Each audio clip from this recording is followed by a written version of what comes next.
Policy Foundation VP Chuck DeVore. Chuck, great to have you on. As for the collapse of Silicon Valley Bank, I want to read this. This is from Bloomberg today, right? The fallout stands to bring a reckoning to the Bay Area's tech-driven economy, a center of the state's recent economic boom. Just as California is facing a broader slowdown, tax collections from high earners that drive revenue are falling as the stock market flounders. And the theme there is that half of California taxes are paid by the top 1%. If they're not making money in the stock market, California is not making money. Trace, that's absolutely correct. California has the highest marginal income tax rate in the country.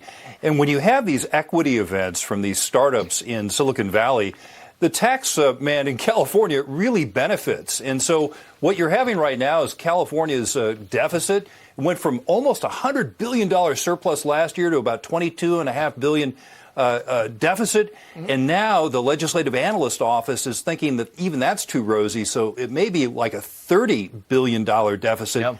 And that's before the fallout from the Silicon Valley Bank. While you're talking about billions, Gavin Newsom is still talking about reparations. The California Secretary of State said the following here, quoting, "If California can admit its sins and change the narrative, then there is a way forward for states and cities across the nation." I want to put this up because this is the Reparations Task Force plan. Give every black resident $360,000. 1.8 million black Californians who have an ancestor enslaved in the U.S. would receive money, even though California was not a slave state. The total cost would be $640 billion. That's on top of the $22.5 billion deficit. Where are they going to come up with $662 billion, Chuck?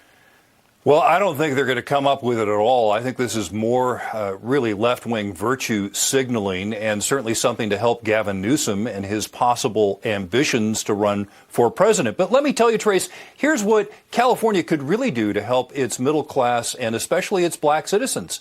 It can turn around its economic policies. Trace, California lost about 2% of its black population from 2010 to the 2020 census. In Texas, African Americans up 19%. In Florida, up 10%. Nationally, up 6%. And so why is it that people are leaving California? You have middle-class folks leaving California. You have black Californians leaving the state because there is no opportunity unless, of course, you happen to be some billionaire out of Silicon Valley getting bailed out by Joe Biden.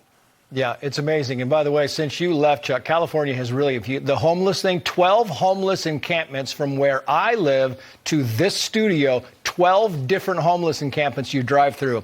I want to finally touch on this. This is Gavin Newsom. He's boycotting Walgreens because Walgreens is failing to send abortion pills to 21 states where the attorneys general have said, don't send them or we're going to sue you.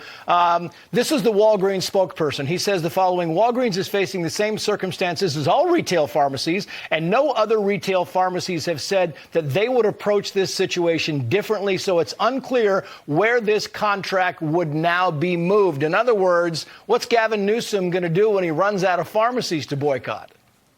Again, this is all about performative politics, Trace. This isn't about making Californians' lives better.